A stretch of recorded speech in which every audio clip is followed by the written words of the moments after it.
Llega nuestro columnista invitado de los días martes, el abogado, penalista, catedrático, Raimundo Antonio Tello, con la columna del día de hoy y que llama poderosamente la atención. Aníbal Gaviria Correa tiene medida de aseguramiento de detención domiciliaria. ¿Es procedente o no es procedente? Muy buenos días, doctor Raimundo. Aldemar, apreciados vivoyentes, muy buenos días. Que el Dios de la vida siga regocijado en nosotros, en nuestra cotidianidad, protegiéndonos. Señor director, su pregunta se orienta hacia el criterio que puedo exponer en relación con la medida de aseguramiento impuesta al gobernador de Antioquia, Aníbal Gaviria Correa. ¿Cuál es mi parecer? Frente a su interrogante debo responderle: no comparto la decisión tomada por la Fiscalía General de la Nación.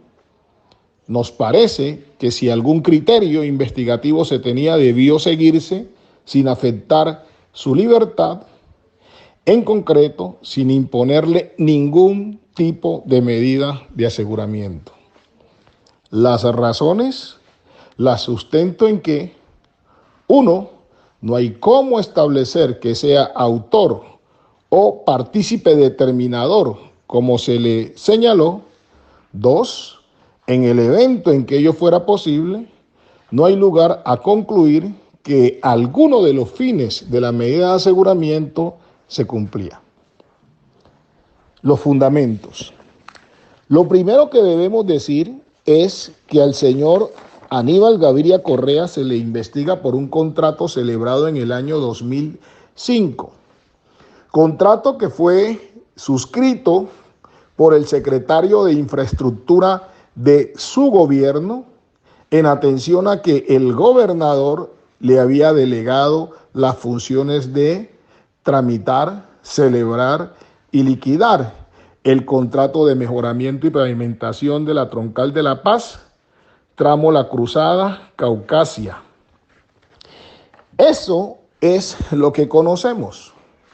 Y la providencia no nos muestra absolutamente nada distinto a llamarlo determinador que indique que ese gobernador manipuló, orientó, guió, que delegó pero sin delegar, es decir, que tácitamente era quien manejaba la contratación.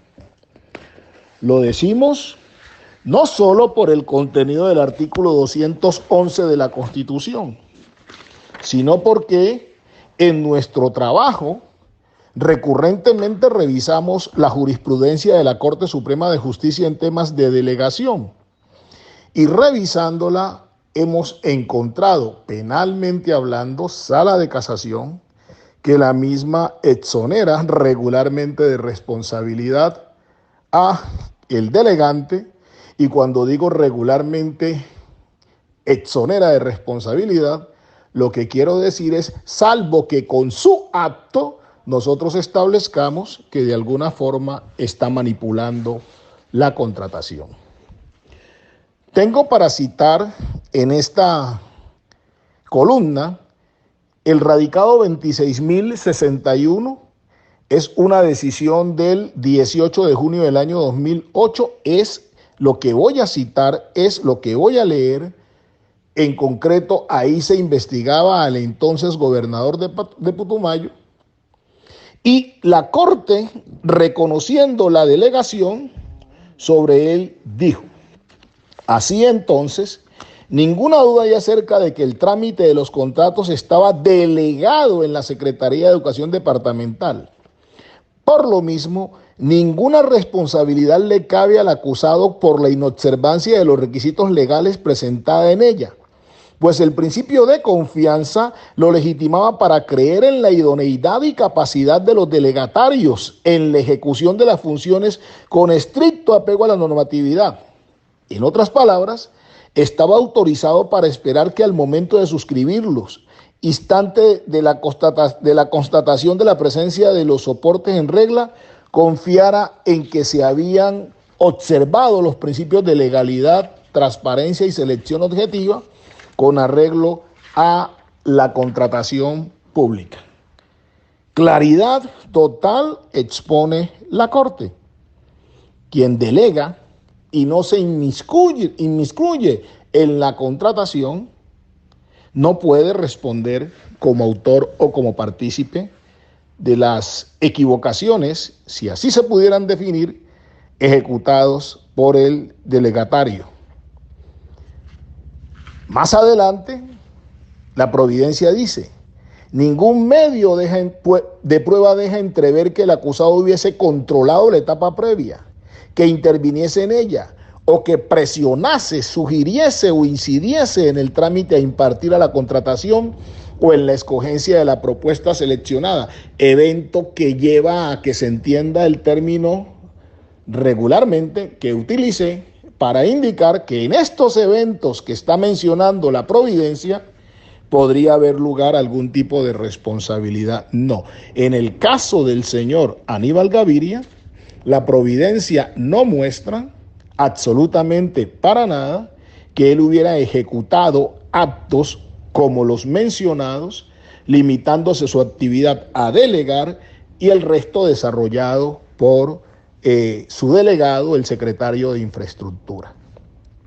En este sentido, pueden también consultarse el radicado 13.681 de julio 10 de 2001 y el radicado 31.508 de diciembre 12 de 2012.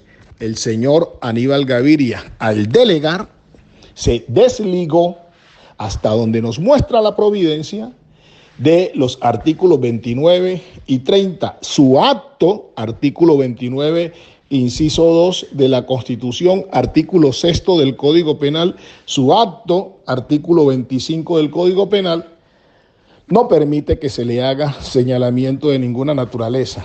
Y si bien puede responder disciplinaria y fiscalmente por las actividades del delegatario, nunca por sus responsabilidades penales, como que son personales, salvo que pueda predicarse algún tipo de omisión.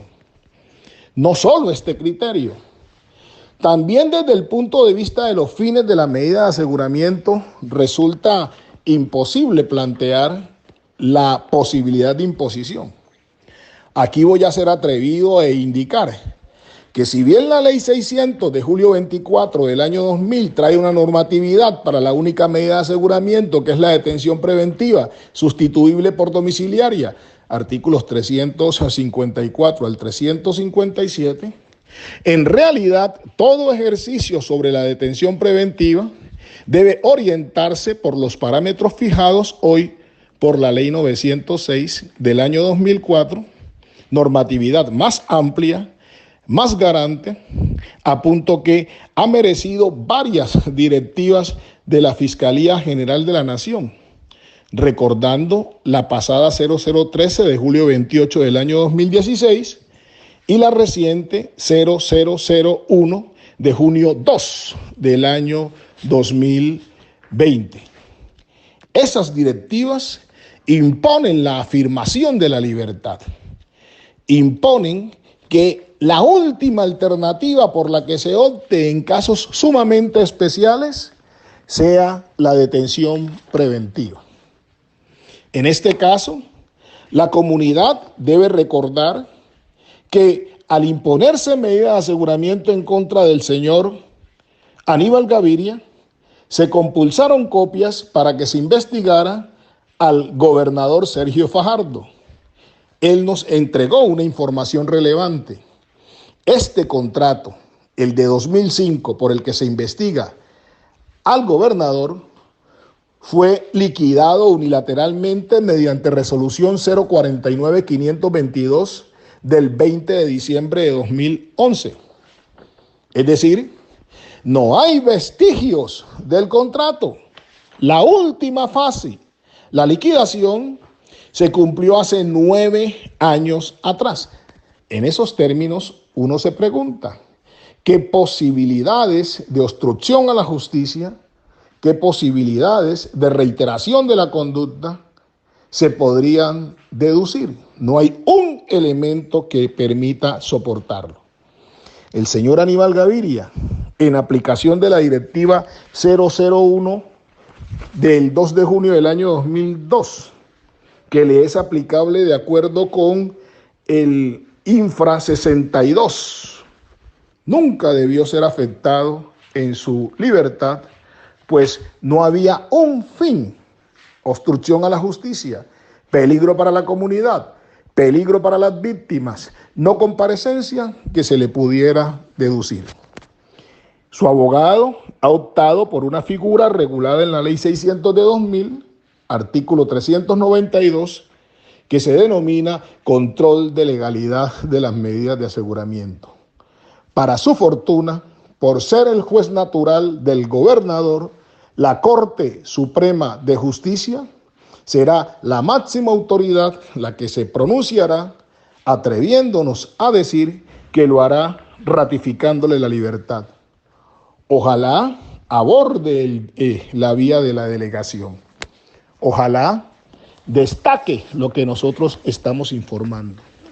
No olvidemos, recientemente, abril 16 del año 2020, dentro del radicado 2018-00440, la Fiscalía delegada ante la Corte archivó una investigación en contra del gobernador de Santander. Lo hizo casualmente porque no podía reprochársele absolutamente nada, sobre la base de que había delegado la contratación y de ninguna forma se demostraba que él estuviera participando de la misma. Es una postura arriesgada la que asumimos, pero ahí están los insumos. Pueden ser consultados y con esos insumos no se puede ser inferior en la conclusión. Dios me lo bendiga, Dios me los bendiga, Dios se siga glorificando en nuestras vidas.